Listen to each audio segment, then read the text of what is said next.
daripada kita untuk melakukan sholat adalah Allah. Jadi semuanya Allah yang mengadakan. Raga kita yang melakukan sholat diadakan oleh Allah. Kemudian juga hati kita diadakan oleh Allah. Lalu kalau kita sudah sadari itu, berarti tidak ada alasan bagi kita untuk minta imbalan daripada apa yang kita lakukan, karena semuanya adalah dari Allah.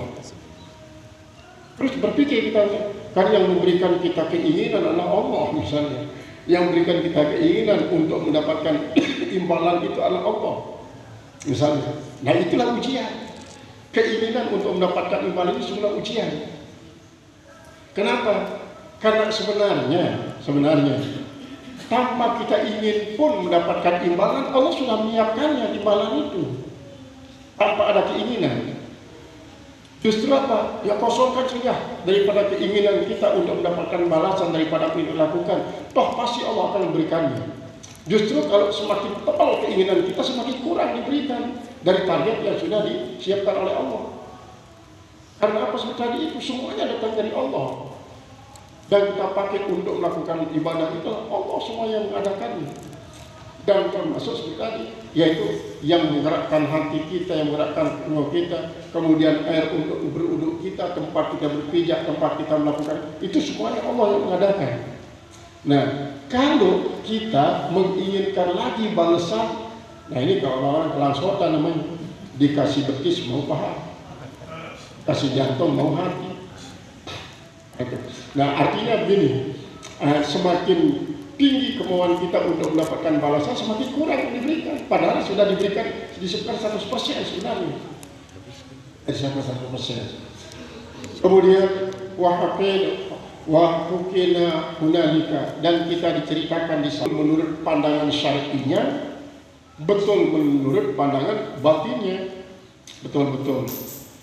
Wasidqu bihi al-wafa'u bihaqqihi, oleh Allah untuk melakukan sebaik-baiknya. Nah, misalnya kalau kita seperti ini dikasih tahu ya, itu bisa menjadi penolong kita misalnya. Dari penolong kita pokoknya baik-baiklah, baik-baik, terus baik-baiknya sudah, sebaik-baiknya. Lama-lama nanti setelah dia melakukan kebaikan, Allah memberikan kita justru apa? Nikmatnya ibadah. Kita mengatakan lazatul ibadah, tidak mengatakan lazatul ta'ah, karena lazatul ibadah itu lebih luas daripada lazatul ta'ah. Ibadah itu semua yang kita niatkan untuk menyenangkan Allah, itu adalah termasuk dia ibadah. Kemudian kalau dia sudah mendapatkan lazatul ibadah itu, nah dia tidak mengharapkan lagi balasan apa sih yang diharapkan. Karena apa? Dia sudah mendapatkan lazatul ta'ah itu.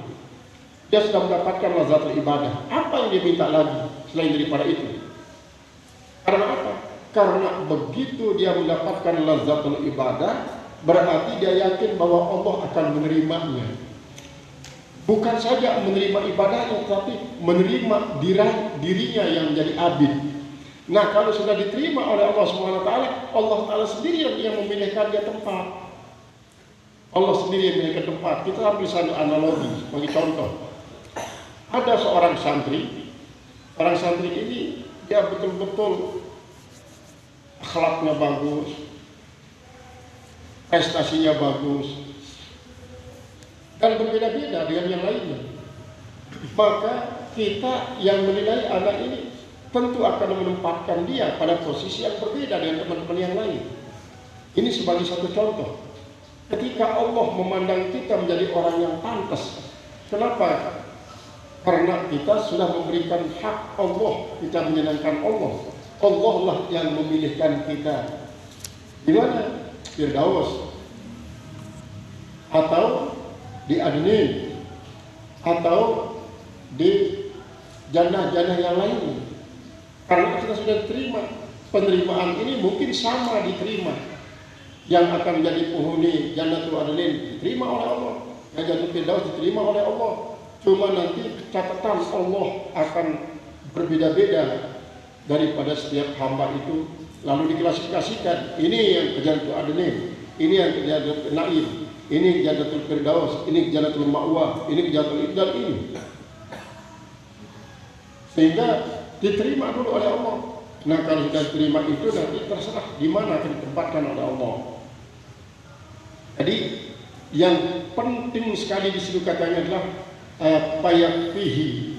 Jadi bahwa la mahalata, maka dia kalau begitu tidak mustahil. Muribun, dia ragu-ragu terhadap apa yang dia lakukan itu. Payakfihi wujudanus salamati. Maka kalau dia ragu-ragu, yang penting dulu selamatlah, selamat yang penting dulu. Nanti soal apa anugerah Allah, tunggu saja bagaimana maunya Allah. Yang penting selamat dulu. Min ghairi mazidin 'alaiha. Jadi selain dari perselamat itu, nggak usah harapkan lagi dulu. Yang penting selamat. Nah, makanya orang-orang kadang-kadang saya dalam beribadah ini tidak minta keramat, tapi yang minta selamat. Selamat. Banyak orang-orang keramat tapi tidak selamat. Dan betapa banyak orang-orang yang tidak keramat tapi selamat. Orang keramat tapi tidak selamat karena apa? Dijadikan bahwa keramatan itu sebagai hijab daripada Allah Subhanahu wa taala. Oleh sebab itu, selamat inilah dulu dalam ibadah. Artinya kita dapat mampu melaksanakan kewajiban-kewajiban kita, lalu kita berusaha untuk memperbaiki dengan sebaik-baiknya. Setelah itu serahkan kepada Allah Subhanahu wa taala. Mintalah kepada Allah, terima ya Allah, terima.